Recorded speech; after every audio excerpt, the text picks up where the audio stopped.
Hello, listeners. Welcome to another episode of Geopolitical Cousins. By popular demand, also we were planning on doing this anyway, cousin Marko and I are giving you some of our top geopolitical books. Rather than structuring this like the Geopolitical Trade Value Index, we just decided to pick 8 books each that were really important to us, formative to us, that we thought were important for analysis.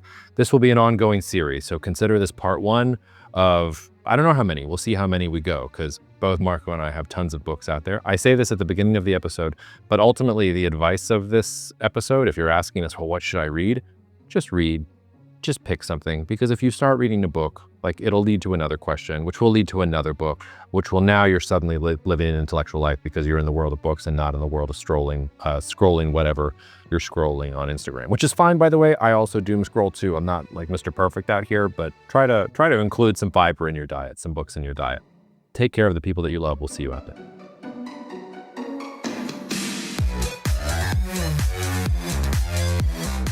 All right, listeners, Marko is coming to you from Texas, where it's hot. I'm literally recording outside at Santa Rosa Beach in Florida. So all of you Europeans who are whining about how hot it is right now, I'm actually really sorry. Like, a lot of people are dying. I don't mean to make light of it, but yes, hey, man, he does. I'm podcasting. He was about 95 degrees. Light of it. Have you seen that meme? Like popular? It's an air-conditioned North America just dumping all this like pollution and climate change to Europe. That's like basically, I have it. Yeah, that's like mildly the consensus that because we are just burning through air conditioning, the planet is warming up. I got to tell you guys, we're gonna all have to use air conditioning, a lot of it. Okay, there's no world without air conditioning. There might be a world without fossil fuels. That's fine. Like, you know, I'll drive an EV before I give it my air conditioning. I just wanted that to be very clear. Oh yeah. I mean, my EV. This is not investment advice. You know what I mean? Like, exactly. This is not investment advice. But one of my highest conviction views is air conditioning companies in like China and Japan and India and apparently Europe, like over the next 5 and 10 years, like it should just be a layup. Like, you know how many like billions of people still need air conditioning and are not close to having air conditioning? We're going to need way more air conditioning units than we currently have. There is something there, you know? 100%. I just think they're probably very low profit margin business. I don't think it's that complicated to build an air conditioning unit, but I hear you. You know, that's definitely. Yeah, but like 2 billion people need them, and they're going to need them, you know, in all sorts of, you know, maybe in their second houses, or like I'm looking at these 8-bedroom monstrosities that are for sale here on 30A. Each one of them has like 3 air conditioning units in it. I mean, like, okay, like poor margins, but if it's 1 billion of these things, like cool, like that should work. 100%. Yeah, I also, I mean, in the realm of seriousness, somebody on Twitter, I'm forgetting who did it, like posted a Lee Kuan Yew quote about how air conditioning literally transformed Singapore from a place where, you know, you can only work in the early morning or at dusk to a place of actual productivity. And I mean, you know, not everybody has my stamina. Not everybody can be out here 95 degrees, 80% humidity doing a podcast with his cousin, but like most people, you know, can't handle the heat. So it really does change things, and the rest of the world is going to have to deal with it. Okay, but we're not here to wax philosophical about air conditioning. Listeners, you've been asking for this, God, for months, years. I don't know, cousin. I feel like one of our most common requests is to do an episode on geopolitical books or books that have affected us. So we're going to take this, you know, going into the July 4th holiday weekend opportunity to talk about books. And we're just going to do a little bit of a snake draft. We're just going to go back and forth for the next hour and talk about books that have shaped us. And we don't, unlike the geopolitical leaders draft, like, no, I didn't have a lot of criteria here, cousin, and I don't expect you to either. These are just like the books that formed us and shaped our thinking in terms of geopolitics and otherwise. Maybe we'll like do a rank. I don't know if it's helpful to do a ranking system otherwise, but yeah, that's sort of the start. And I will be magnanimous and say, cousin, you can have the first pick here. Oh, well, I mean, that's not being magnanimous at all, because in a very deep draft with a lot of talent, having the first pick is actually terrible. I would trade it down. You know, part of the reason is that it's FOMO. It's like fear of missing out. Like, if I pick a book that I really like, there's so many other books. I know you're going to take one that I also want as number 2. And then I got FOMO because I'm stuck with the one that everybody thought was the consensus pick, but really it's kind of a boring read. And like, you know, but yeah, I mean, I'm going to start off with a book that certainly I mean, jives with my, nihilist at heart analysis of the world. The author was excommunicated by the Catholic Church for writing it. We are, of course, talking about the great Niccolo Machiavelli and The Prince. So you got to start. Yeah. You got to start with that book. So many interesting tidbits in that book. It's a must read for anyone studying politics. Um, it is really the first attempt in history, at least Western history. I know that in Asia, in the Eastern philosophies, there were many other attempts made much earlier, but in the West, and the West ended up dominating the world. So I think this really matters. It is the first attempt at a systematic study of politics, and he is considered the father of political science, partly because he took out the non-scientific, the normative, the moral. That's what I think is great about this book. And you'll see throughout my picks, Jacob, you're going to see that my picks are not all aligned with my philosophy, but they're designed to like train a particular part of your muscle as a geopolitical strategist. And we don't use all of our muscles. I know, for example, I don't use the great man theory muscle at all. Like I don't do that. You are more sympathetic to that, and so on and so on. And that's great. Like, this is my like core. This is the abs. This is the key muscle in my view. And a lot of people say they've read it. They probably read excerpts when they did Poli Sci 101 at university. The whole book is worthy a read. I have a copy of it somewhere. Well, I kind of just moved, so I don't have it out. But I actually have a copy of The Prince on my table all the time. And so many interesting parts of it. I mean, down to like his whole chapter about how you should not rely on mercenaries, like that became relevant during the Iran conflict because a lot of Gulf monarchies kind of semi do. You Yep. want to have your own people flying your own jets. I know you bought them from France, but no, don't have like random Serbs flying your fighter jets because when the missiles start flying, they might fly back to Serbia. So you wanna, like there's so many parts of this book that are relevant, but the most important lesson that Machiavelli brings home, and he, almost got basically like assassinated for it.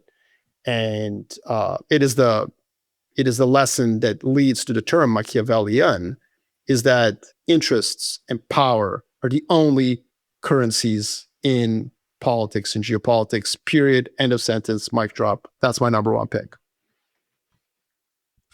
It's a classic pick. When my dad was teaching, intro to modern political philosophy, during his Emory days, like the moderns would start with The Prince. So Yep. I think you're in good company there. It's funny. I was reading. This is not on my list, but I was reading this book, How to Read a Book: The Classic Guide to Intelligent Reading, the other week. And I actually appreciated it because I've always sometimes felt guilty that I very rarely sit down and read a book cover to cover. I like find a book, I read the first couple chapters, I skip ahead to where I want to go. And this How to Read book was actually like, sometimes the best readers are the ones that do that you are looking for something in particular, you read the intro, you imbibe the framework, and then you hop around and you keep revisiting it like as you find things.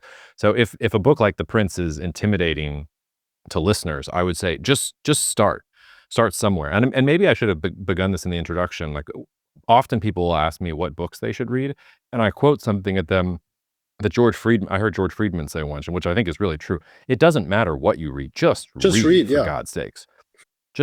And I don't mean like on the internet. I mean, go to a library and check out books and read books, things that have not been digitized yet, that used to be really, really important. You will, and as you read things, if your mind is at all working, you'll read a sentence and you'll be like, huh, that's interesting. And then you'll go look for other things on that, and you'll find 5 other books, and you'll read those 5 books, and you'll go from there. There is no one book where it's like, oh, I'm going to read this and I'm going to know everything. The Prince opens the gateway, for example, to, like, once you read The Prince, you're going to have to go read Hobbes and Leviathan, and you're going to then have to go discover Locke and discover like the Western course, and then you're going to have to discover the Continentals versus the all of this is going to happen in them. Well, one thing I will say, just to follow up on this before you make your second pick, most of our listeners are going to be very disappointed, and that's because they probably want empirical knowledge. They're like, oh, I wish he had picked this book about Napoleon or this book about China-US rivalry. There is nothing like that on my list. Nothing. I mean, honestly, just go read Wikipedia. Like, I don't know if that's blasphemy. Oh my God, no. Like, honestly, doom scroll Wikipedia at night and learn about history, whatever. All my books are about training your muscles. They're not about like what happened in the world or what is happening or not even what will happen. They're about how do you think. That's because I went to grad school for like too long, and they're all framework books. They're all philosophy books. They're all like how the world works books. And Niccolo Machiavelli is the kind of book that when I read it as 18 years old, I was like, how did nobody like assign this book to me when I was 12? That was my reaction when I read The Prince. The other reaction was like, of course, this is how the world works, which is what a bitter 18-year-old Serb would say. And the third thing about the book is that it's not really intimidating. The language you write, it's a little bit like reading like Italian Shakespeare in that it's written in a weird way, but it's very short. Like you can finish this book in like half a day. So if I know everybody listening to this has heard it, and I bet you 60% of you have read it, although maybe only 10% you have like really read it. I would just say, like, I know everyone's heard of it. It's not going to rock your boat, but you got to start with that. Yeah, although I would even push back because it will rock your boat if it's the type of book like The Prince is a book that I return to over and over again. And it's one of those books that every time you read it, you're going to get something different from it. And it depends on where you are in your life. I mean, I'm not going to take Leo Strauss as my top book, but like Leo Strauss will make an appearance early in my list because I wouldn't call myself a Straussian, but like very deeply affected by Leo Strauss's thoughts and philosophy. And he has a whole account of his approach on Machiavelli and talks about how the real, or at least from his point of view, the most important thing about Machiavelli is his break with Christian morality and with classical political philosophy, which was always sort of utopian in its sense. The quest for the perfect city or the peace at rest or the perfect democracy. He's in conversation with Plato and Aristotle about those things.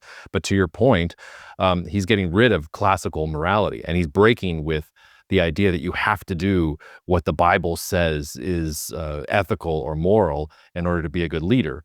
And then the other part of Strauss that really applies to Machiavelli and applies to almost any author I don't know, 20th century, it probably still applies, is that think about who Machiavelli's writing to. He's writing to the prince. It's a job application. Yeah, that's He right. wants a job. So he's telling the prince exactly what the prince wants to hear. He has to dress up his ideas in a way that not only is he not going to get killed for it, like a Galileo, he needs to dress up his ideas in such a way that he's going to get hired, that he's going to get paid. So in some sense, he's like the OG geopolitical analyst that is out Yeah, there hawking his 100%. wares, No, being like, that's hey, what he you is. need a geopolitical advisor? Here I am. Yeah, like So, why is Italy in such a state of disrepute? Like I'll tell you, like here it is. This is why the French and the Austrians keep interfering. I mean, it's exactly what you describe. I mean, he is the original one of us. He's not an academic. He's not trying to make the world a yeah. better place. Let's just be very, very clear. If you are trying to make the world a better place, you have no business in the geopolitical analysis community. And I don't mean that as a pejorative. Go and fix the world so my children can live in a better world. Like you go do that. I analyze. And that's what this book is about. It's about analysis. It's about, power. It's about interests. It's about, as you say, taking morality out of that analysis. And what's funny about that is that he's considered the foundation of political science as a discipline. But I would also say that it's almost like every political scientist should read it every year because obviously many get tenure, become enamored with a certain worldview, get into their heads that they're going to change the world to make it a better place, and then they stop being analysts. And that's what I try to like. I'm very proud of who I am as a professional. I'm an analyst. I'm not trying to make the world a better place, and neither did my. Well, and I think you could even be even more subversive than that and say that somebody like Machiavelli maybe actually did have a sense of making the world a better place through better governance. But the way to do that, in a sense, was to not be allowed the luxury of experiencing those personal feelings of ethics and morality in his writing and his daily life. Again, Yeah, he yeah. is flattering the prince. He's talking to the prince and saying, you must be scared, you must be powerful, all these other things. He's telling the prince that he wants to get hired by, oh, you're amazing. You're all of these wonderful things. And if you really want to be effective, which means more stability, more rule of law, more wealth, then you have to do these things as well. Oh, holy prince who does all the great things. Like that's the fun part of the tension for me with Machiavelli, because what parts of it does he mean? What parts of it is For just sure. because he wants the prince to hire him? And where is kind of the in between? So you can have, like, you can read Machiavelli and say, oh, this guy is like the original Nietzsche, like nothing means anything. Or you can read Machiavelli and say, you know what, this guy has a real vision of how the world should work. And he is willing to compromise his deepest principles just so that he can be a little close to power in order to veer the directions of power in a different direction. And you can make a compelling case both ways. It's a wonderful like book to Well, and to develop, I think. many realists do make that point. They say that like if you want the world to be safer, you got to start with realism. So there is like a normative, moralistic. I would argue that I don't like that approach, Yep. because like they seed the ground to normative kind of vision right off the bat. Like it's not necessary. Just be an analyst. Just shut up, be an analyst. Let other people use your analysis for good or evil. Fuck it, whatever. Like that's just not our job. But yeah, some have made that argument. One of my picks a little bit later, I think, would argue that that is the approach to peace once we are realistic about what the interests of countries are. But we'll get back to that. Obviously, let's move on. Your second pick. Yeah, well, so I struggled with this because like my selections are all in sort of three different categories. There's fictional pieces of works of fiction. Oh, cool. There's works that are directly tied to geopolitical analysis and things like that, and then there is history and biography. And like those are my three main categories. And in the episode that's coming out with Uncle Godfather Peter soon, I talk about the book that most affected me, and that'll probably be my second pick. But just based on our conversation about Machiavelli right now, I want to call out something else, and it's not a book, and it's like painfully on brand and stereotypical for me. But I want to call out the Talmud, which is the Jewish corpus We went of there. like common. Yeah, I did. I'm going there, and Minutes it's the in. Jewish corpus of commentary on the law. It's not the law. It's well, there's a whole. I'm not going to go into the whole thing about this. I spent like many years of my life studying the Talmud. Thought about becoming a rabbi for a while. Spent a whole year at a yeshiva, like doing these things. And I'm not actually telling listeners to go read the Talmud, because you need to like learn Aramaic and biblical Hebrew and a bunch of other things. Like it's a very, very high degree of difficulty, and it's not worth it. Like there is no wisdom in the Talmud that you can find otherwise.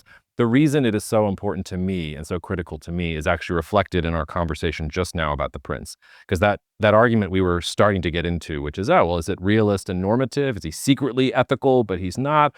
Or is he just completely unethical and he's just the analyst, all these other things? I can make both of those arguments with the full force of my personality, and that's literally what the Talmud is. It's a bunch of rabbis wandering around the desert in the Middle East because their temple has been destroyed, and all they have left is to argue with each other. And the point of studying Talmud is to say, okay, here's an arcane piece of text from the Bible. We don't know what the heck this means. I think with 100% confidence, this means this, and here's my data. And then the other guy says, well, I think it means this, and this is my data. And then third guy comes in and says, actually, you're both completely wrong. It has to do with this other thing. That's how I like live my life.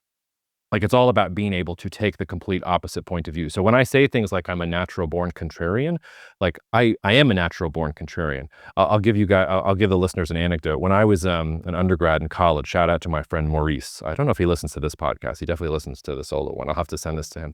He and I took a course on the Israeli-Palestinian conflict, which, those seem like much calmer days now. We were dealing with, the like Operation Cast Lead and things like that, not with what's happening in the Middle East right now. But anyway, we had a discussion section once a week. And before each discussion section, we would decide who was going to be the pro-Israel guy and who was going to be the pro-Palestine guy when we went into the discussion section. And you could see like our classmates and our teacher, the guy who led the discussion section, they couldn't understand what was going on, because one week I would come in and I would claim the IDF were a bunch of baby-killing genocidal maniacs. And then the next week I'd come in and say, actually, the IDF is the greatest, most noble army in the history of ethical civilizations, the Palestinians, and we would trade off every single week. And I learned all that from the Talmud. Like that is the one thing that I learned from the Talmud. If you want to steel man an argument, like create your argument and then imagine that you have been tasked with, debating that argument for 10 minutes, ripping it apart, and see if you can do it. Like that's what I do. And that's what I do with all of my arguments and with all of my analysis. And you have to be able to do that, I think, to have this sort of career. That's very Jacques, Derrida of you. It's very like context matters, I think. And that's what I learned. Like thinking about a lot of these books we're going to bring up, the context really matters, and it determines what the book is arguing. And so nothing is really the truth.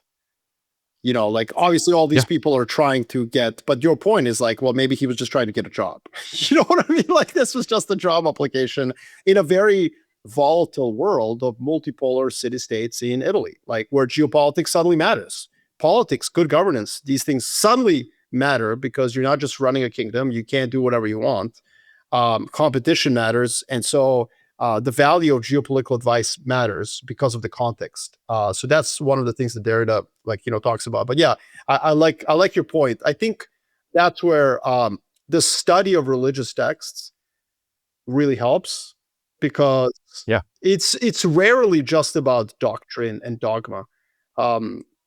Most scholarly discussion, whether it's Judaism, but also Islam, like Islam builds upon itself through jurisprudence in a very common law kind of a way that I think most Westerners are just completely ignorant of. But also studying theology like introduces this idea that even the word of God can be interpreted in multiple ways. All right, number 2. Yeah, and it's well, no, can I say one more thing there? Because, I don't wanna leave listeners with that you should go invest and go buy the Talmud. Like, don't go buy the Talmud. Like, please don't. I mean, fine, like, if you want to, that's fine. But, like, invest in something that forces you to think that way, and religious text is a great example of doing it. Poetry is also really good too, and if you're analyzing poetry, I'll shout out my high school English teacher, Randall Robeson. I'm sure he doesn't listen to this, but when he had us write essays about, like, romantic poetry in high school, he would always say, "Don't go outside the text. Don't give me any historiographical bullshit or what you find out about the bio of the poet and things like that. Make your argument based on what's in the text, about what you think." And that if you force yourself just to deal with the data in front of you, that's really important. Or go watch, I think The History Boys was both a movie and a book, but it's about these kids who are trying to take the entrance examinations for Oxbridge. And I'm simplifying and I'm probably getting it wrong, but it's something like they get a prompt for a question that says the Nazis were evil. And if you get that prompt, they're begging you to make the argument that the Nazis were not evil. And so you have to, like, if you're going to do the thing that's really interesting there, you have to put aside what you actually think and make a compelling argument. So it doesn't have to be the Talmud. Just like pick something that you can read, that you can take both sides with, and play with it that way. That ability to take on different ideas, for everything to be the truth and nothing to be the truth at the same time, like that, it's the indispensable thing. And there's no one book that's going to give you that. It's more of an attitude. But for me, the Talmud was what flipped that switch. Anyway. Yeah. On to you. Okay. No, you number 2, right? Oh, yeah, sorry. snake trap. Or Okay, did you great. take the Talmud? Literally, is that number 2? Yeah, that was number 2. Oh, okay. My bad. All right. Well, shit. Okay. So I got to read that. I'm going to put that on my list now. Learn Aramaic. Yeah, I'm picking Talmud. All right, cool. Awesome. Start with that. I'm going to go with the exact opposite of that, which is Das Kapital. So yeah, I'm going to go with Karl Marx. So I read the entire Das Kapital in undergrad at University of British Columbia in the honors political science course. That was very, very difficult course. It was just 12 of us. It's a very large university, but this was like, these were kids who were basically, they're going to go to law school. So they were just trying to brush up their resume, which was, what I thought my path was. Or it was kids who wanted to go grad school. So I entered this course just to kind of check off, I got an honors degree, whatever. And then I ended up like falling in love with political science and with political philosophy. So why is the Das Kapital here? No, I'm not trying to make an argument that you should pay the government more taxes. It's because of the text itself, and it's because of the tools that Marx uses to deconstruct something that's very esoteric. Like, what is capitalism? Everybody thinks they know what capitalism is. Well, it's not communism. Okay, cool. Great job. You really succeeded. What Marx undertakes in that book is to deconstruct capitalism into its like constitutive parts, into its first principles, into its atoms. He says, I'm going to deconstruct capitalism in order to explain why it's, bad or negative or failing or blah, blah, blah. So like everybody always focuses on the social justice component of Das Kapital, which is obviously like the worst part of it because, Marx was massively wrong on many, many fronts.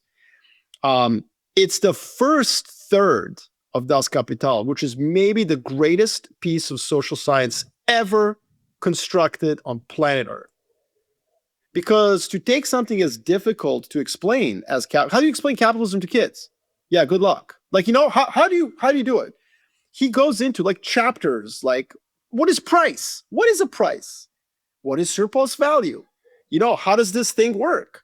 And he did it so well that it literally is the best description of what capitalism as a system is. There are so many parts of this book that are underestimated in terms of their value. Like, what does means of production mean? Why are they so important? Why do they change? Why is the ideological structure completely and utterly enslaved by those means of production? I mean, obviously, he goes to an extreme. His toolbox is called materialist dialectic.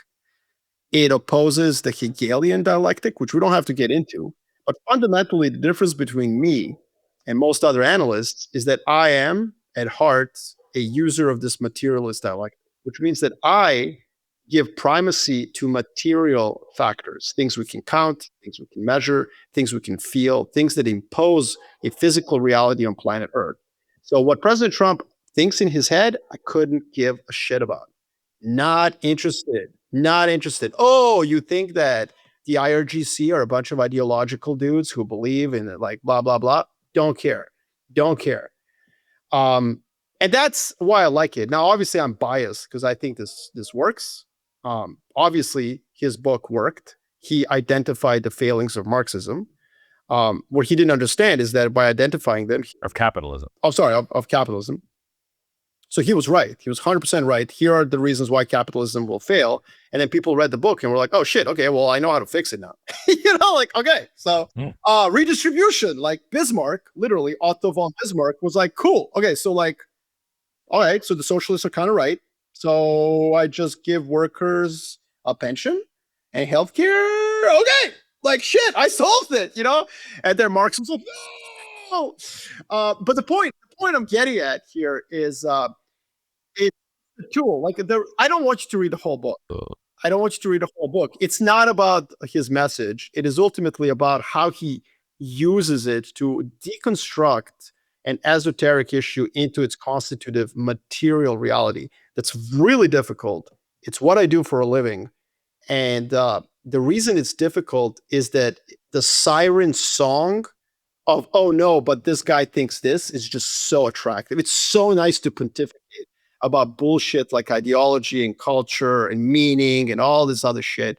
And so I take Marx because of his hyperbolic, obsessive focus on the material reality around us. We definitely have to cut out that 60 seconds where you described Otto von Bismarck's conclusion from reading Das Kapital and Marx's reaction and put it on as like your 60-second primer into Marxism.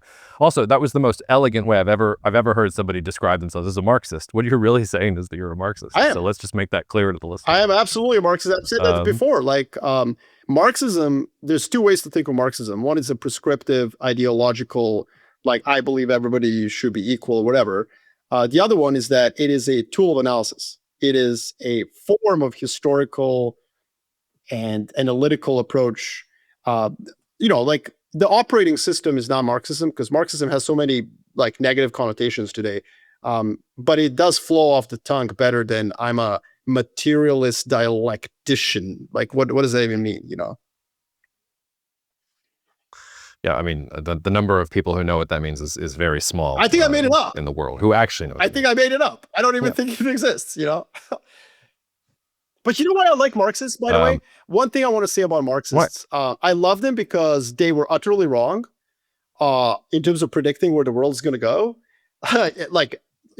But their analysis is so good. So they make for bitter, defeated, angry, pissed off historians. Like Eric Hobsbawm, my favorite historian, is awesome because you can just like feel that he's so bitter and he hates everybody. And so his books are so good, you know? Well, it also cuts to the heart of analytical hubris. Like what you're part of what you're saying is that Marx was incredible at diagnostics and terrible at prognostication. If you're Yes. incredibly good at diagnostics, that's a really powerful skill. You don't then have to go have a crystal ball No. and predict the world. If you can just like identify the problem, that's a really big skill. And But to your constitutive. point, like every Yeah. Sorry, go ahead. no, you go. Yeah, like deconstructing an issue down to its constitutive elements is the first part of any analysis or forecast. The thing that I think Marx didn't read Machiavelli enough. That's the funny thing.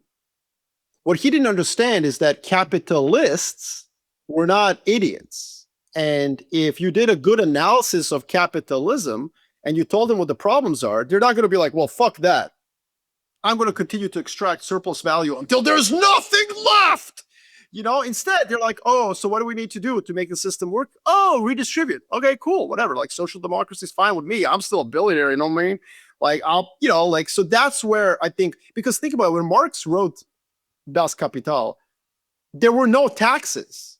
Literally, there was no taxation other than some like weird like land tax and serfs. There's no income tax. He couldn't consider a world where like I give up 35 to 50% of my income, depending on the country I live in. Like he couldn't imagine a world where somebody as powerful as LeBron James had to give like 48% of his earnings to the government so that it can be redistributed. And that was his failing. But that was his failing because he was, I think, normatively truly like pro-proletariat. And so he just couldn't like imagine that somebody like Otto von Bismarck was like, okay, yeah, well, I'll give some of my taxes away and we'll be fine. That's my impression of Otto von Bismarck. Yeah. Pour one out, by the way, for LeBron James's career as a Laker. Are you happy or sad to be saying goodbye to LeBron? Oof, that's a whole different. We don't have time for that. We've just did 3 books in 30 minutes, brother. We gotta fucking speed. We are like 2 rabbi. I know. My friend, listen, we're like 2 rabbi. Unfortunately, we have jobs, so we gotta like pick it up. Yeah, we got to pick it up. It's okay. Like if we only get through 10, that's fine. Like we'll come back and then we'll do another 10 books. It'll be like a constant thing. We'll do our next 10 books because my list is very long.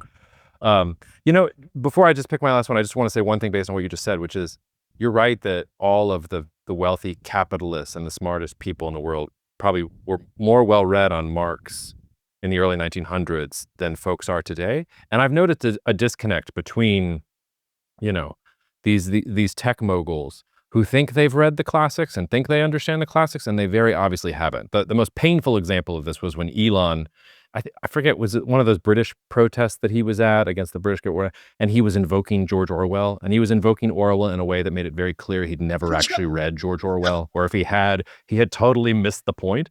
And like the system that you're talking about, redistribution and taxes, comes from interacting with, well, not just Marxism, there's a whole like an ideological soup there that leads to that. But I almost get the sense today that people have lost the pulse on that, and that there's no Marx today. Like, who is the Marx today? There is no Marx today. There's ChatGPT, and ChatGPT just says, "Wow, that was a great idea. You should definitely like not pay your workers anything and punish them if they unionize and everything else." So anyway, that's a whole nother problem.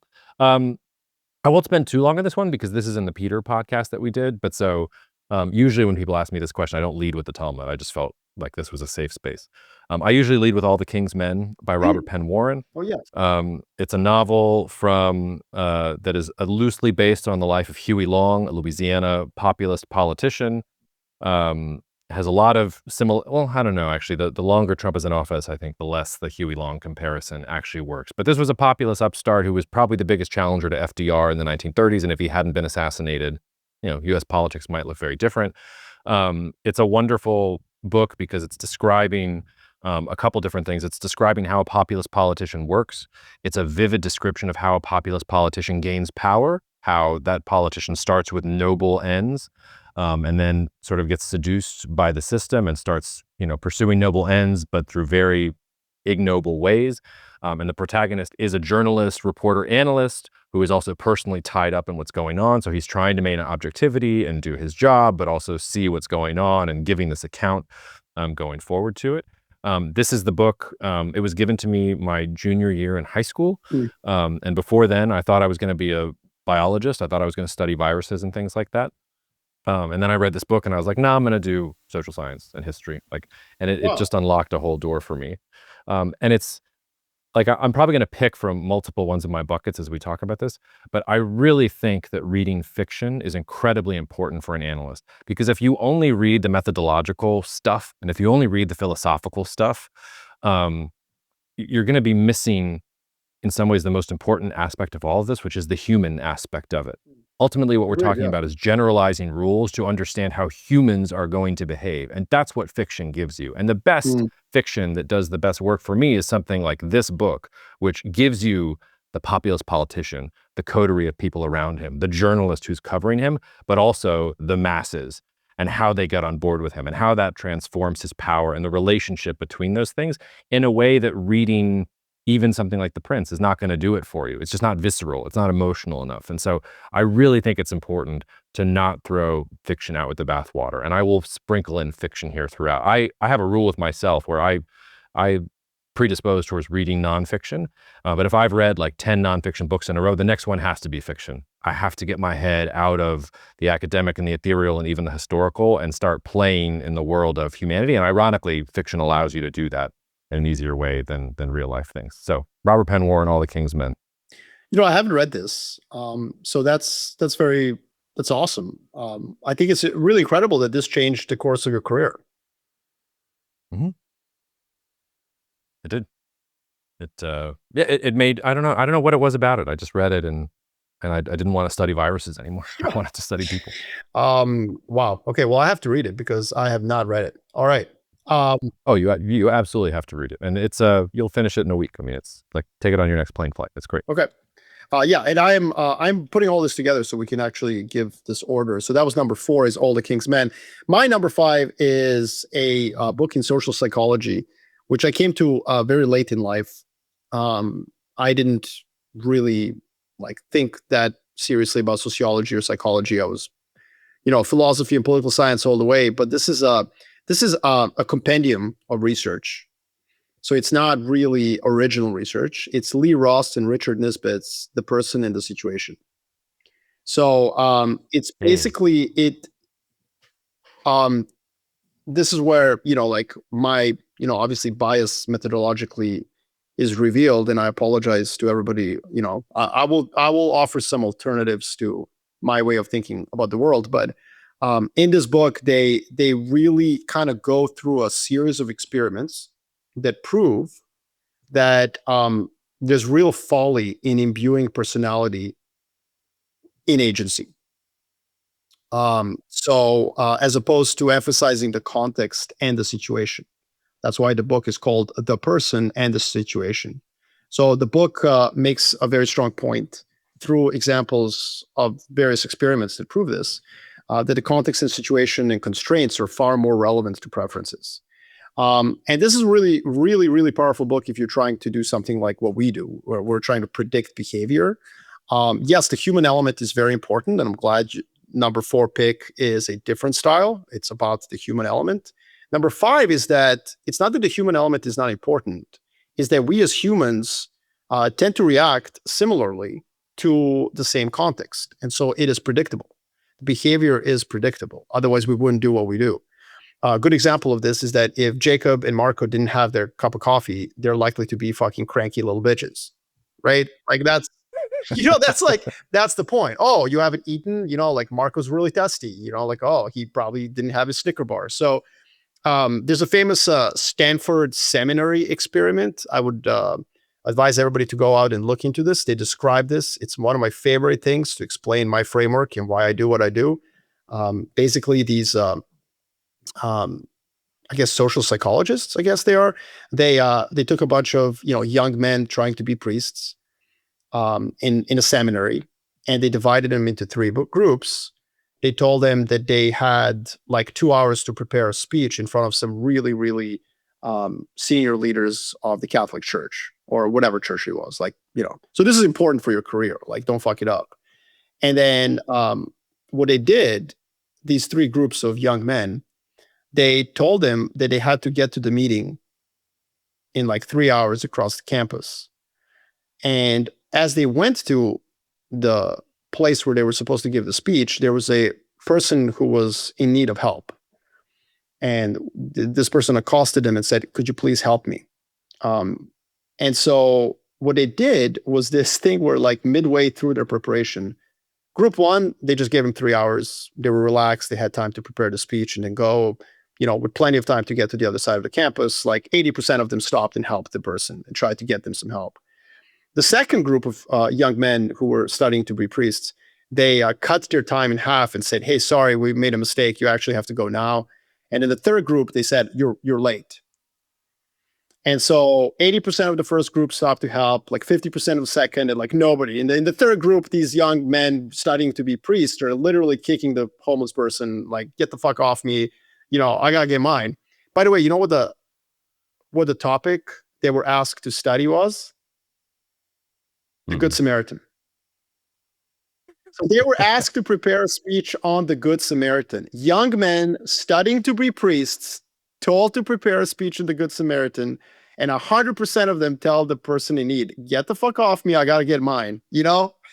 Mama's gotta get some new brand pair of shoes. And so that was a great example of this. And the whole book is filled with examples like that. And the reason it's important for, I think, people who try to study geopolitics is that, yes, Jacob is correct. He is truly correct. I'm not just saying that because he's my cousin. Like, you got to know people. You got to know humans. You got to know what they believe in. I agree. But when put in these contexts, humans tend to react kind of how you would predict them to react. And it's not always the case. But we're not here to get 100 out of 100. We're here about percentages, And honestly, we're not even playing basketball. We're playing baseball. Like, if you're batting 30% on the tough calls, like, you go to the Hall of Fame. Yeah. Well, and to your point, like, I'm going to pick at this book because I haven't read it myself, but that's a perfect analogy. And to go back to All the King's Men for a second, I won't spoil the plot, although if you know it's an analogy for Huey Long, you probably know how the story ends. But one of the reasons I like it so much is because the constraints win in the end. Now, this guy can cause a whole lot of trouble in the short term. Like, he changes things for a period of 5 to 10 years because he's absolutely transforming everything, but there's an equal and opposite reaction. And eventually he gets assassinated. He goes away and the impact goes away. So in some sense, like, these individuals, like, one of the messages of All the King's Men is the context, the forces, they will get you. In the short term, though, a lot can happen, which, listeners hear me say all the time. Like, longer term, I'm very confident in my view. Shorter term, I don't know what Vladimir Putin is thinking tomorrow. I was working next to my brother-in-law downstairs here because we're at the beach together, and he asked me, "Hey, do you think that Vladimir Putin would use nuclear weapons?" And I said, "I don't know. He could. Like, that's not outside of the realm of possibility. I am certain that he won't be here in 10 years, whether he uses nuclear weapons or not, but I have no idea whether he's going to use nuclear weapons tomorrow. He absolutely could." So it's a nice way of bookending both things a little bit. That's interesting. Yeah, that's a good point. Well, my next one, tip of the cap to our training at Stratford, tip of the cap to Roger Baker, who assigned this to me. I have a feeling Peter assigned this to you. This is Psychology of Intelligence Analysis by Richard Hoyer. Yep. You haven't read this, you have no excuse. There's a free PDF available. Just Google it. Will not take you that long. This is like, it's the first thing I was forced to read when I was trained as an analyst. Every analyst I've trained since starts reading this thing.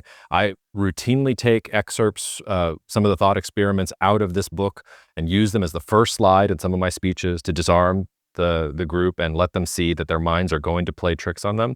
It's the most important corrective to the world as you think you want it to be, versus how the world actually is. And it makes a bunch of different arguments. The most important is that you're a human being. Your brain wants to see patterns. It wants to make things rational, and it will literally hallucinate things to make that point seem rational to you. It will be right in front of your face, and it proves it with thought experiments. The evidence is right in front of you, and you will ignore it, and you will have no idea that it happened because you've already decided what this thing means. So, like, if you want to start disentangling your own brain, your own biases, like, this is the place to start. I don't let anybody come near me as an analyst if they haven't read this yet. Yeah, I used to read it every single year around Christmas break. So yes, I also had to read this. You're right. Peter Zion and George Friedman assigned this to me. The PDF is available on the CIA website. So if you want to have a bunch of Trojans on your computer, feel free to download it. Cousin Jacob sent you. No, I'm just joking. I'm sure the CIA would never do something like that. It is an absolutely incredible. They're definitely not that proficient at technology to do that. There's no way. No, it's a great book. Nothing bad to say about it. Like, it should be read immediately. It should be number one pick. The only reason it's not is because we're intellectual snobs and we have to go with some like flexing. So like, let's move on. That's just the truth.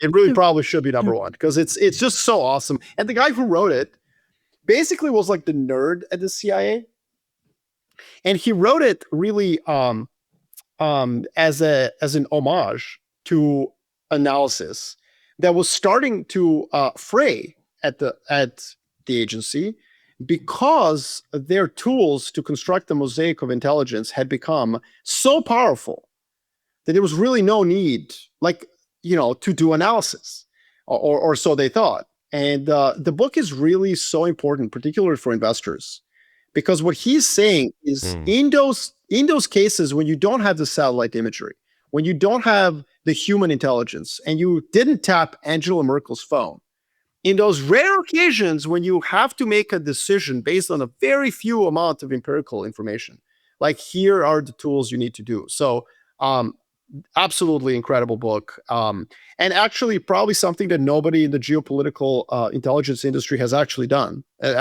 read, because what I see in the kind of consulting world of geopolitics, a lot of people try to sell their network. They try to sell their Rolodex.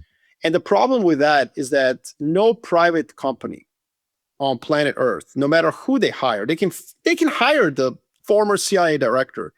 They don't have the mosaic of intelligence, the statistically significant number of sources to make an investment relevant prediction.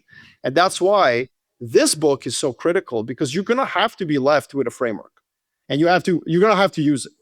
You have to analyze with very limited information, because CIA is not a money-making business. So anybody who shows up at your door and says, knock, knock, knock, who's there? Oh, we're the shadow CIA. Please pay us $1 million and we'll tell you what's going to happen in the world. Fucking bullshit. By the way, hashtag hilarious, because that's exactly what the tagline at Stratfor was. But listen, what I liked about George Friedman and other people at Stratfor is, well, not all, but I would say that most people in the firm that we worked at were self-aware enough that they knew that this intelligence was bullshit.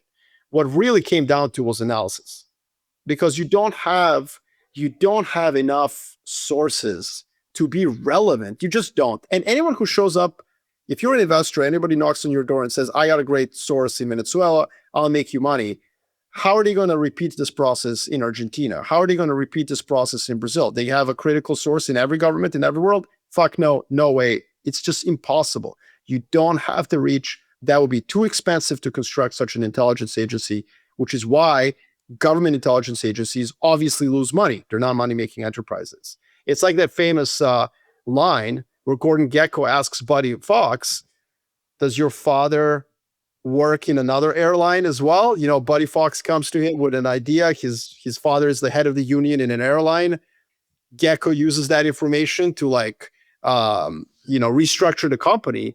But that was it. That was the use of Buddy Fox. And once he gave him that information, he was no longer useful. So this is the book that I think is really critical. Thank you for bringing it up. I'm surprised he went sick. And I want to save us also from intellectual snobbery, which is, like I said, it doesn't matter what order you read these things in. You should just start reading. And if you read that one first, that's fine. But to your point, I think it's actually something you have to reread, because if you read Richard Sawyer for the first time as a 19-year-old, you don't have enough life experience to know what he means about breaking patterns in your mind, because you have no patterns yet. You're literally just thinking about beer and sex and girls all the time, or boys, or whatever your proclivity. And you haven't made mistakes. The book is about mistakes. Yeah, and so you really have to come back to it. Like, I remember reading it for the first time. I was fresh out of college, so I had a little bit of experience, but not a whole lot. And when I took a hiatus from geopolitical analysis for 2 years, and I remember as I came back into it, Hoyer was the first thing that I read, and I was like, oh shit, I get it now. because I had like all these opinions and theories and things that I had soaked up over like actually living life. And that was what he allowed you. He allows you to harness the power of those things while also recognizing that they blind you, and then understanding how to create like actual analysis out of it. So I actually think it's not just that we're intellectual snobs. Of course we are. But I actually think it's good to have life experience and then to discover Richard Hoyer, because if you're just like 17 and you're reading Richard Hoyer, you're like going to be a dweeb. Nobody's going to want to talk to you anyway. So anyway. No, that's great. I almost forgot it was your pick because it's such a great pick. All right, so I'm going to go with The Protestant Ethic in the Spirit of Capitalism, which everyone's read in college or probably did. It's basically I think the retort, honestly, to Karl Marx. So Marx's Das Kapital really makes a point that it's all about the materialist dialectic.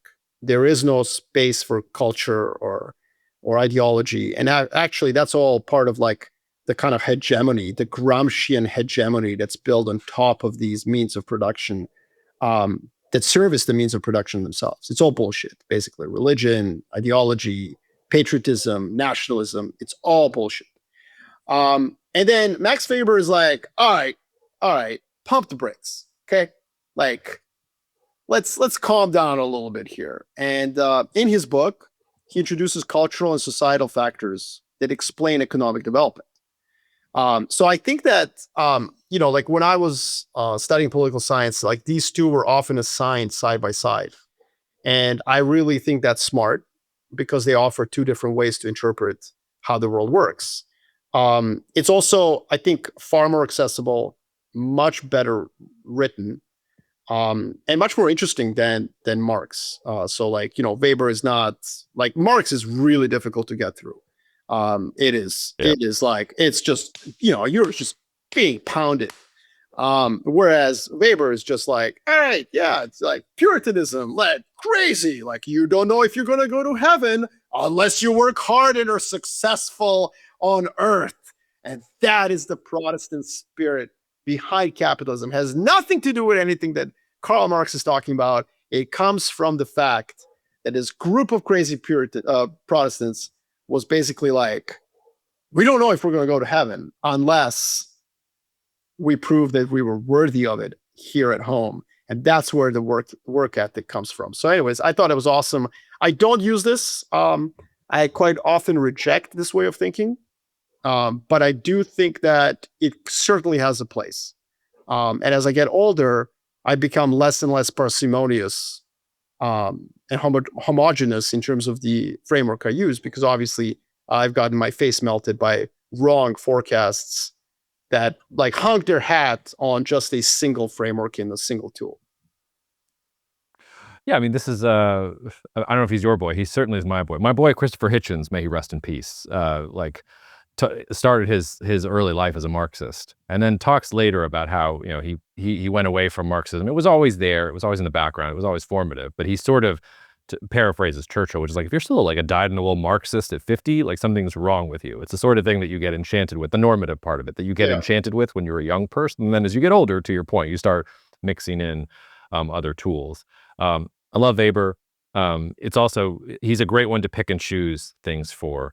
He's got the best definition of charisma, political charisma out there. He's the expert on bureaucracy and how bureaucracies function and the nature of bureaucracies. If you're trying to understand the workings of the EU, start with understanding Weber, and then you'll understand like how the European Council works and how all these silly things work in general. So I love Weber. I also love the syllabus that we're building here. These 10 books that we're going to pick today is going to be an incredible syllabus for someone.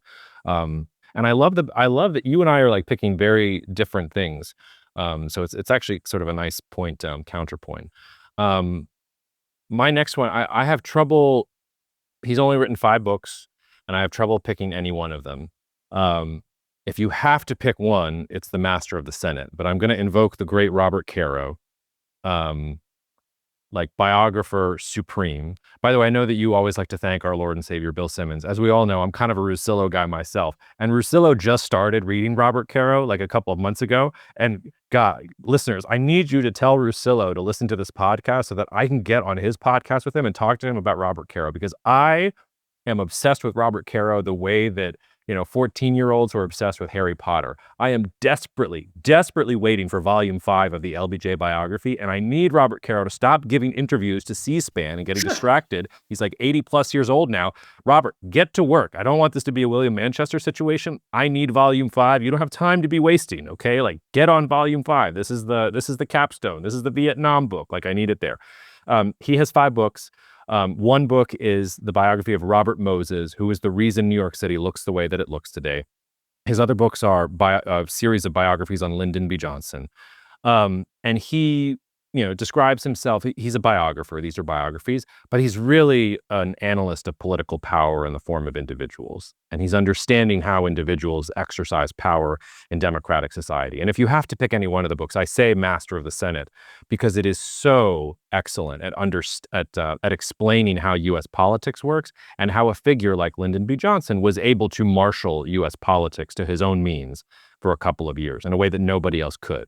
And the last book is supposed to be about the downfall, like how that very same strength led him into Vietnam and led him in decisions that completely ruined like his very idealistic way of how he was going to change the world. I also, there's so many great Caro truisms, but one of the best, people often say that power corrupts, and Caro uses the LBJ biographies to make the argument that power does not corrupt, it reveals. And I really think that's true when you're thinking about politicians and anybody who's in positions of power. Like, I don't think power actually corrupts you. I think it actually just reveals some deeper sense of what you are and what your stuff is. And I just love that point. So he's incredible. Everything he's also an incredible writer. It's a page turner. Like, it's, I said earlier, I don't read things front to cover. These are 800,000 word books that I would read in a week. I mean, they're just that good. So highly recommend. Yeah, I mean, what Power revealed about LBJ is that he was actually a decent, good man. Like, that's what it revealed. Obviously, who can make flawed, terrible decisions about geopolitics, but in domestic politics, probably, one of the... Well, even then, I mean, it's more complicated. I mean, he describes, there's a great metaphor in the LBJ books about, think of Lyndon B. Johnson as a heavy strand of rope, and there are different, I forget what it's called, but there are different strands in the rope. There's one beautiful gold strand that runs through it, and the rest is black. He's a good man in the sense that he came from nothing. He came from poverty, and he always wanted to raise up the poor. Like, his mission in politics, in some sense, was to raise up the poor. Now, in service of that, he lied. He stole elections. He fabricated stories about his heroism in war. He was a complete coward when it came to those sorts of things. Womanizer, just the whole basket, like, just kind of a terrible, odious person in many ways, but had this core underlying belief that the poor should be uplifted. And here was the real kicker. All of his narcissism and megalomania also was wrapped up in achieving that goal. And you needed both things at the same time. So a great example of this is, there is no Voting Rights Act.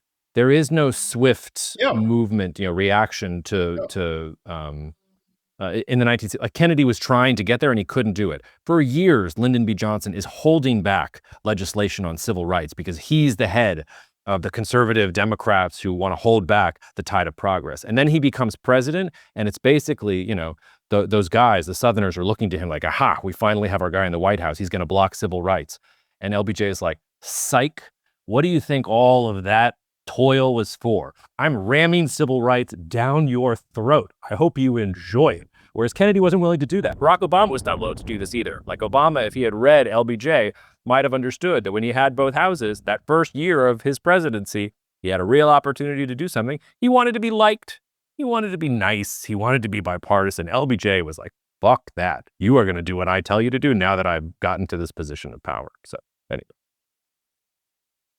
I think he's actually not a good person, but he had a noble aim. And was willing to get dirty with it. We don't have politicians that are really like that anymore. I don't think. Most of I think you do. Okay, well, good. Yeah, I think Rahm Emanuel is that person basically.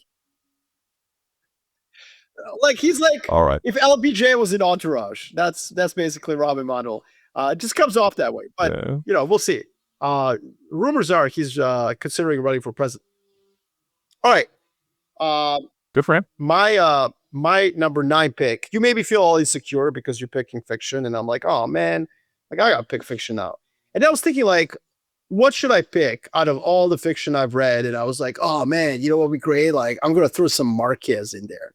Like, yeah, that would make me sound cool. But the truth is, here's the truth. The truth is that we've had hundreds of years of pedagogical instruction in Western civilization. People who have really thought about what we should read in our formative teenage years. So I'm going to go back to the literature of 7th and 8th grade. That, like, there's a reason they assign these fucking books. So if you've read this book and you're like, oh, it's lame, reread it. It is the only book about human nature that needs to exist. Now, there's a fancy way to read this, Animal Farm by George Orwell. I knew you were going there. Jealous. That's fine. But I'm not going to take that. Ah, you're not? Okay, great. I can have it. I'm going to take a simpler, well, it's going to be the same thing, which is Lord of the Flies by William Golding. Yeah. Okay. That's, and it goes back to that seminary thing that I talked about, the Stanford seminary experiment, where you got young men wanting to dedicate their life to the study of God, and then they're kicking some homeless person in order to get a job. Lord of the Flies makes mockery of us as humans. He takes choir fucking boys, okay? Like preteen choir boys, and he throws them in a deserted island, and the fucking book ends in cannibalism within like weeks, like straight up cannibalism. And so, it's the best book about human nature ever. Obviously, very pessimistic view, but if you have an optimistic view, and I always joked, with my friends who are libertarians, I always say they probably skipped Lord of the Flies when they were, in their early teenage years. It's an incredible book. I know everyone's read it. It's not a snobby piece of fiction. Like it is what it is. Like The Prince, it's super short. You'll read it in one plane ride. And I think it's a great political and geopolitical book because it's a fiction book, but it talks about human nature. Now, there's a lot of Russian books that you can throw in here. Brother Karamazov, The Idiot, obviously Crime and Punishment. There's Conrad. There's a lot of dark shit out there. Obviously, Art of Darkness, Under Western Eyes. Like, we can throw some dark shit you would have to read in high school because it's more advanced. I don't think you need that. I think choir boys that resort to cannibalism is good enough for me. You know what I mean? Well, and it's to your point, and in some sense, like I appreciate that you're putting things on the syllabus for the readers. In some ways, I'm assuming that they've read some of these things, like The Prince.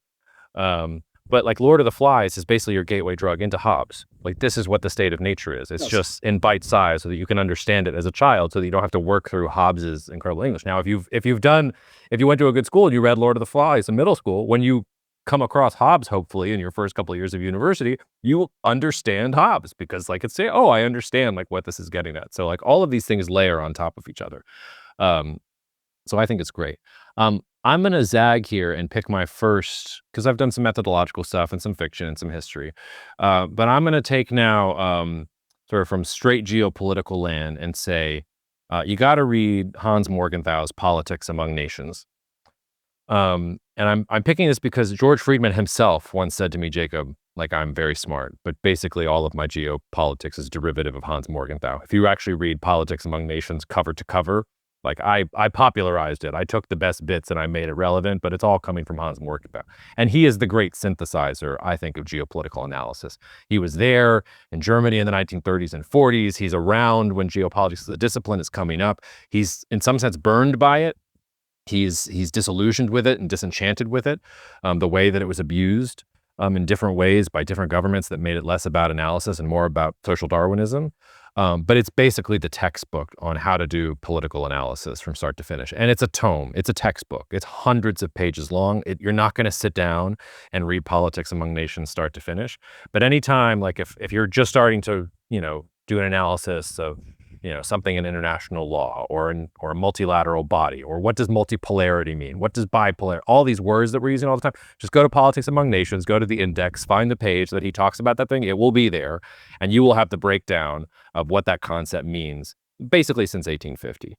So if you're trying to get involved with geopolitics, if you've developed a little bit of experience in life, if you've done Richard's Hoyer, okay, you want to play with the big boys, yes, you'll get to Mahan and Mackinder and Spikeman and Peter and like you'll get there eventually, but start with Hans Morgenthau. Like this is where this is the great synthesizer where things really begin, at least for me.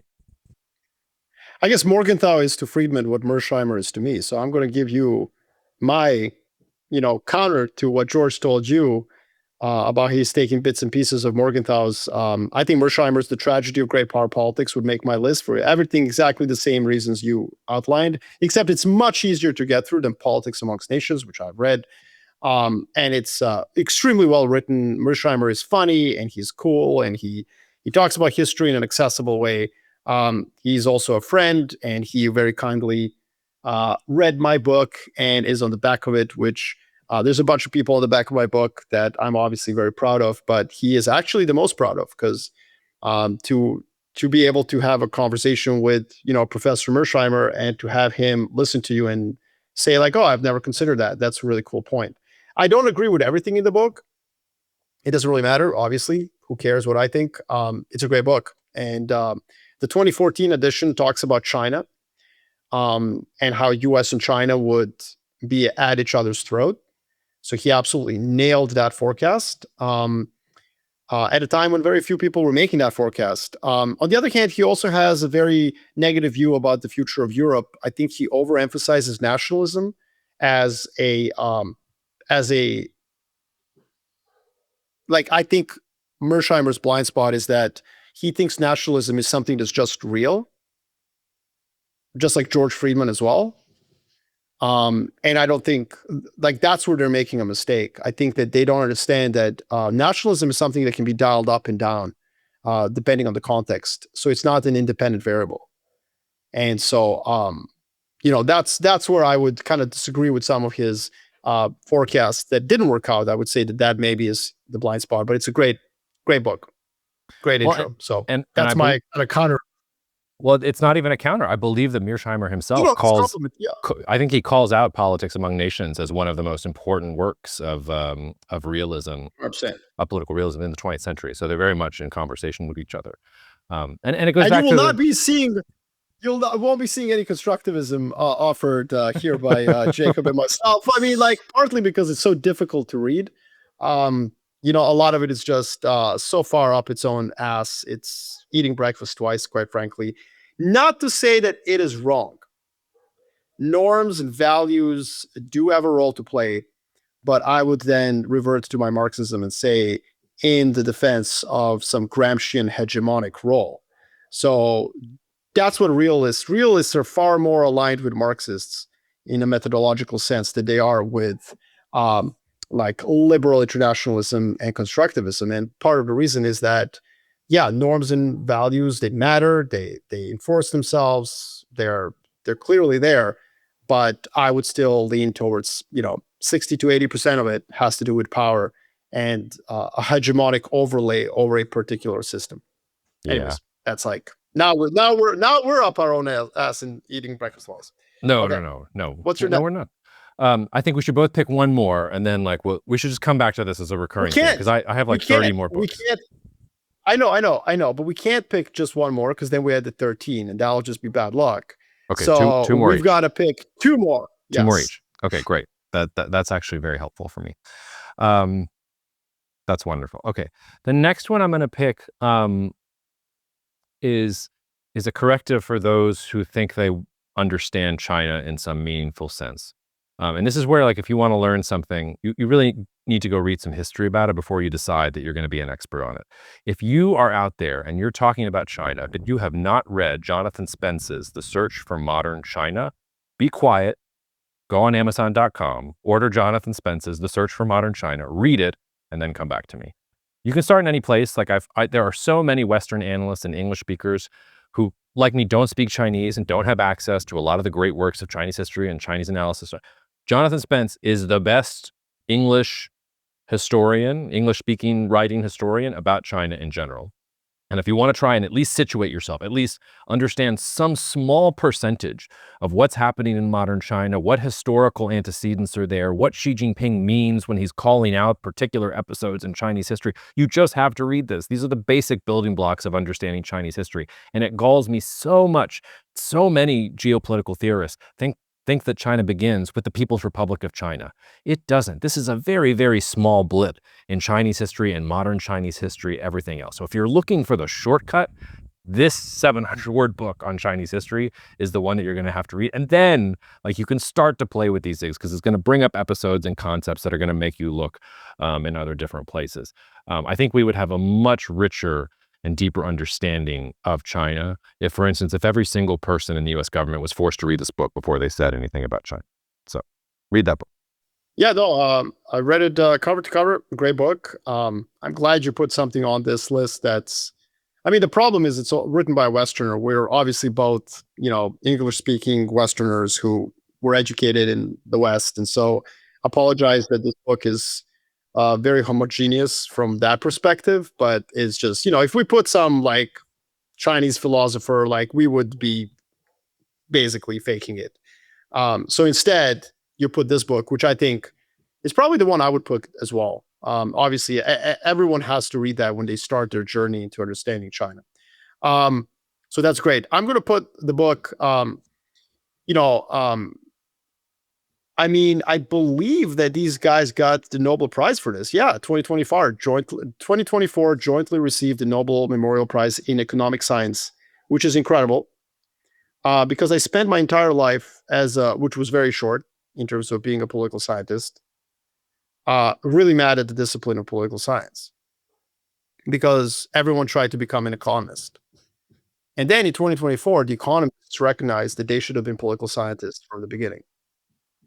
And that is because Darren Acemoglu and James Robinson, their book, Why Nations Fail, The Origin of Power, Prosperity, and Poverty, is effectively a political science book. It's not really economic growth. And it's really interesting because one of the things that that it explains is how important political institutions are, pluralism, but also creative destruction. Like embodying creative destruction, allowing elites to be destroyed, to become poor, to be challenged, is inherent software operating system of advanced like societies. It is societies that allow the recycling of those who are in power. That's the dynamism that you need, like institutionalizing that turnover. And I think it's a really great book. I read it cover to cover, loved it, recommended it to everyone. And basically, what's interesting about it is that last year or 2 years ago, they got the Nobel Prize for it. That's quite incredible. It was written in 2012, so it's pretty modern. And it's I think it's a great book. I mean, I mainly work in finance, the field that's dominated by economists.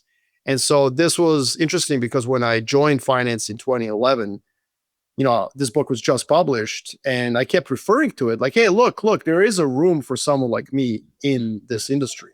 Like just because I'm not here modeling, advanced econometrics doesn't mean that I don't have a place.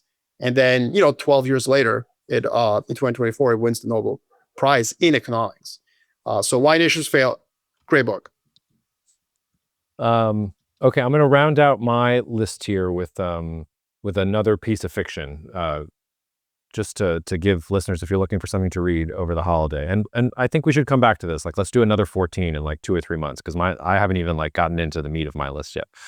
Sure. But, yeah, well, we've skipped some books that we like that for definitely think are critical. I know that for a fact. But yeah, go ahead. No, we're vibe podcasting books right now. Like this is what's on our mind right now. This is I read this book, before the pandemic, so 7 years ago now, and it's one of the most haunting books for me that has stayed with me for a long time. It's in the vein of Conrad and Heart of Darkness, but it's much more accessible. And I'm talking about V.S. Naipaul's A Bend in the River. It's a short novel. I know that. It's not even 300 pages. It's set in an unnamed African country with an unnamed river. This country has just declared independence. It's narrated by an ethnically Indian Muslim shopkeeper in a small but growing city in this new country's remote interior. And the book basically tells the story of this guy as the city booms and busts. And it's sort of an updated version of Conrad. Conrad is, we went into the Congo, we were awful to them, and then like everything that went with Heart of Darkness. This is more insidious. This is about how capitalism and nationalism and post-colonialism infected that part of the world, the tremendous growth that it created, how that growth was not built on anything that was firm, and how even in the course of one person's lifetime, that it booms and busts. Also, just like, ethnically Indian Muslim shopkeeper in an African nation. Like, you're starting to now see globalization and see how people are moving around and the different roles that different ethnicities and religions play in different places. It's also just an exceptional novel. Like, it has, in the same way that, like Mad Max, I would put in this category movie-wise. I know we reference it all the time. One of the reasons I reference Mad Max, especially Mad Max Fury Road, is it's just haunting. Like, I still remember where I was when I watched it for the first time, and the imagery and the way that it made me feel, not just the concepts that it was Mm, talking about, but it mm. made me feel like a certain level of existential and apocalyptic dread. This book made me feel like what it was like to be in the boom town in the middle of this African country post-independence. It was like a very visceral thing. And I learned more about what development in an African nation actually looks like from this novel than any IMF report or World Bank report or any other report about, oh, like, this is what's happening in Nigeria and here's the reforms that are making. But no. Just go read this book first, and then go read about parts of Africa or these places where the great powers are going to compete, and then you'll understand something about it. That's great. No, it's I've heard of that book. I haven't read it, but obviously know VS Naipaul. So that's a great one. When you said haunting, I was going to go with something else, but since we're going to do another 15 or 16, by the way, you should do another one because I started.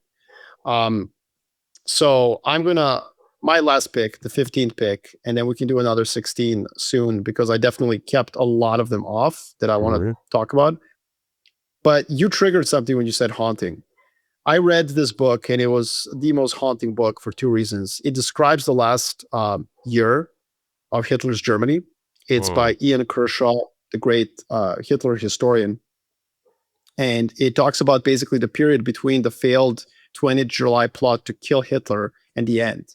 And Kershaw starts off the book. I mean, I got goosebumps just saying it because he starts off the book by saying, like, countries actually don't fight to the end. Mm. Like, that's false. Nobody fights to the end. No sane country fights to the fucking end. It just does not happen. Everybody capitulates, always. Period. End of story. Shut up. Don't Google it. It's facts. So why the fuck did the Nazis fight to the end? And then there's a number of, like, sort of cookie cutter explanations for this that historians have tried to explain for why. And he just dispels every one of them. And he concludes at the end that, like, there is no really good explanation for why they fought to the end, other than Hitler's, like, almost like he wanted to punish the Germans. Like, what he basically concludes, and I forgot, like, the nuances of it. It doesn't really matter. I mean, he basically dispels all the explanations for why Hitler and the Nazis fought to the end. But the one that stuck with me was this idea of social Darwinism. This idea that like, basically the contest of nations is like Darwinism. And if you lose, you were meant to lose. You were meant to lose. You're not worthy. And there's this great scene, the movie Downfall, which everybody knows because we've all seen the Hitler in the bunker memes where, like, he talks about why when Alabama beats Texas, like, oh no. There's this scene where, in the actual scene, when you watch it, he's angry at the German people. He's saying the German people don't deserve the Third Reich. They deserve to perish to superior beings who have bested them in combat. And so there's this real puzzle of history of why this regime that was, like, running a country of tens of millions of people just wanted to end in an orgy of blood and violence, where the Nazis would basically assassinate and murder and hang and shoot, priests and mothers who would go and try to negotiate the surrender of a town. The Americans were going town by town, and, like, the priest and, like, some grandmothers would go to talk to the Americans. They would come back to the town, and the Gestapo officers would fucking hang them. Like, we don't understand. Like, obviously, we all know about 6 million Jews in Holocaust. Like, that's one thing. And you can say, okay, well, like, they hated Jews. Like, that can be explained through just racism. But to want to kill Germans, like, Not that I'm justifying the Holocaust, that part, I can see how aggregators might be like, Marco says National Socialism is evil, but at least it was an ethos, My point here is that it's an incredibly haunting book, and it's haunting for two reasons. One, you don't fucking know the answer to this question. You don't. And he, as a historian, doesn't leave you with an answer. He's like, I don't know. This is crazy. The second reason it's haunting, and this is why I got the goosebumps, is because I started off my list with his materialist dialectic, the frameworks. We talked about this or that. How do we forecast, the person in the situation? You brought up Huer, Max Weber. What Kershaw tells us is, if all that logic in social psychology and materialist dialectic and analysis and this and that goes wrong, it can go fucking wrong. You can have people in charge of a country that are willing to kill 50 million of their co-ethnics because they weren't worthy enough to deserve to live. Men, women, and fucking children that they armed and told to charge against American professional soldiers. Like, that is haunting. Yeah, and is the story not just of Hitler, but of Mao and of Stalin and of and in but some the difference sense, is, no, I don't think it is. I don't think it is, Oh, Jacob. okay. No, because Mao and Stalin, they used terror on their own people to serve some political domestic ends. Hitler was losing. And what Kershaw doesn't understand is that on July 20th, 1944, there's a plot to kill Hitler. It fails. And then from that moment until the suicide of Hitler, nobody else is like, hey guys, like, this is insane. I'm not going to arm 12-year-olds and ask them to charge the fucking Americans. No, I'm gonna surrender. Like, fuck this. Like, are you kidding me? This is insane. And it was basically a suicide cult. That's what it became. But it was a suicide cult that was, that was armed, that could kill innocent people. And it was a suicide cult that was obsessed with a particular type of cultism, which was like, if you lose this war, you're just not worthy as a nation. You deserve to perish. The way that we put the Jews in the concentration camp because they were not worthy. Oh, oops, our mistake. It was us who was the Untermenschen. And so we need to perish, by which I mean my mother, my aunt, my brother-in-law, all of them should fucking die because Americans and the Russians proved that they were actually more worthy. That's what the entire leadership of Germany actually kind of believed from top to bottom, which is why so few of them rebelled during this period of time. And Ian Kershaw throws this as a puzzle. Like, explain it. And then a bunch of people tried to explain it over the last 70, 80 years, and none of them are palatable. They're not juicy enough of explanations.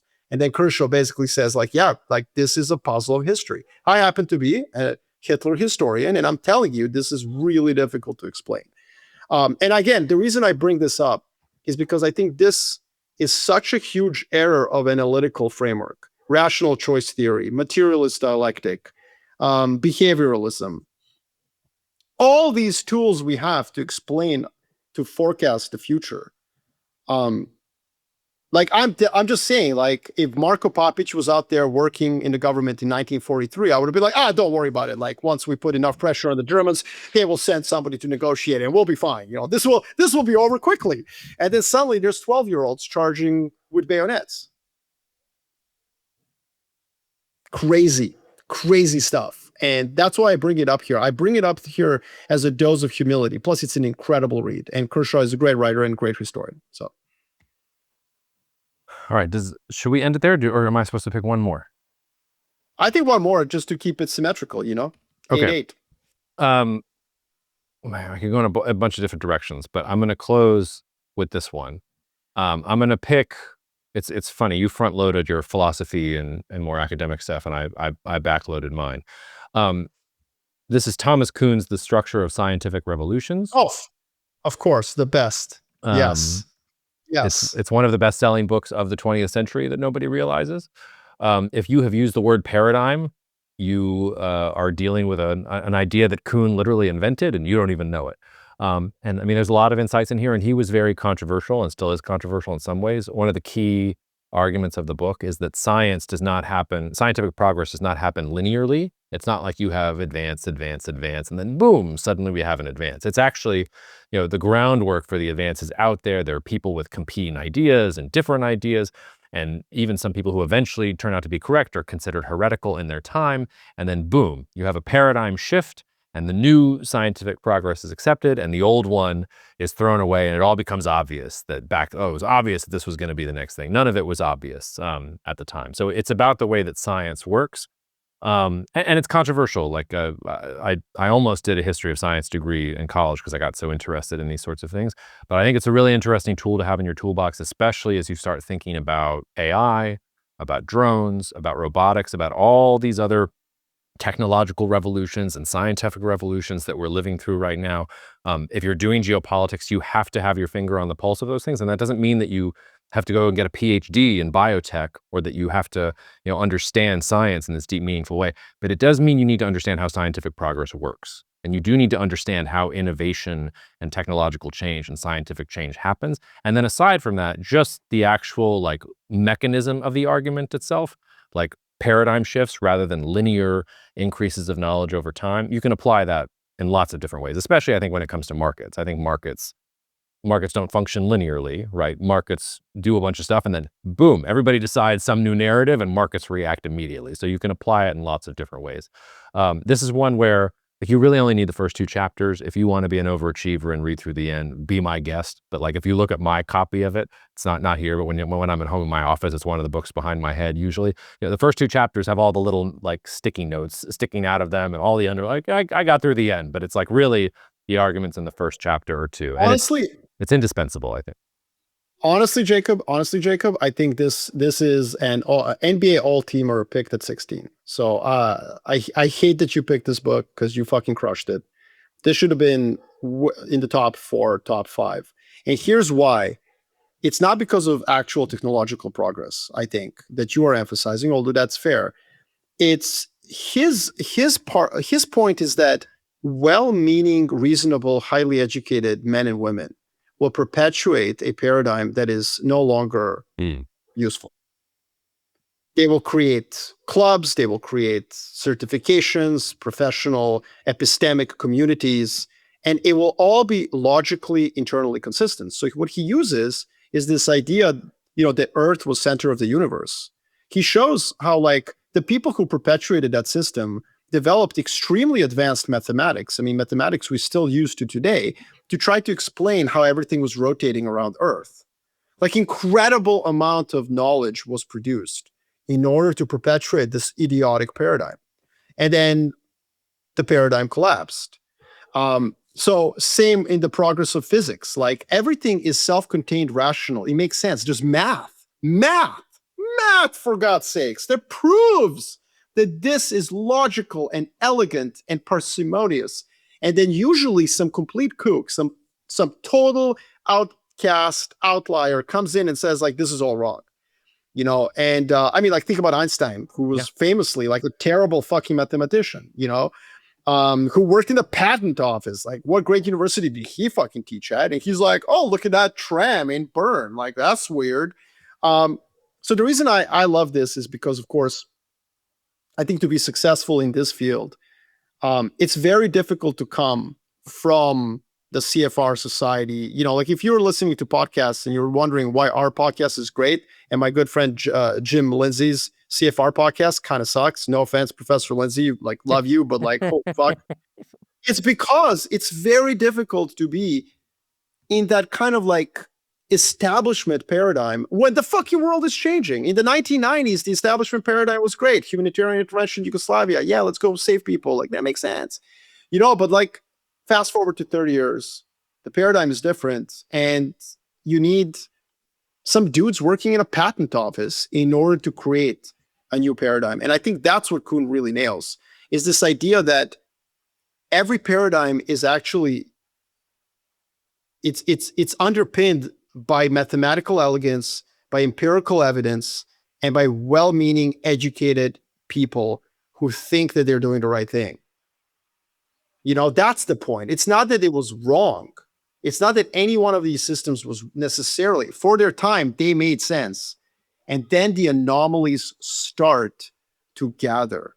And it's usually outsiders who notice the anomalies because they're outsiders, because they don't have a stake in the system. Mm-hmm. And those outsiders usually look like conspiracy theories, or they dress incredibly poorly on YouTube, like our good friend Peter Zion, who does, our Uncle Peter, like clashing ties and shirts. You know what I mean? Like, come on, okay, Peter, brother, let's go. But I love that. I love that you took this in a Kevin Garnett, Craig Sager direction for 10 seconds. Good. Go. Yeah. So honestly, like Peter Zion might be Craig Sager of geopolitics, but the point is, like, and I disagree with Peter all the fucking time. And when you release the video, you'll see that. The point is, like, he has said stuff that the establishment would have said, this is insane. This is not how the world is going to develop.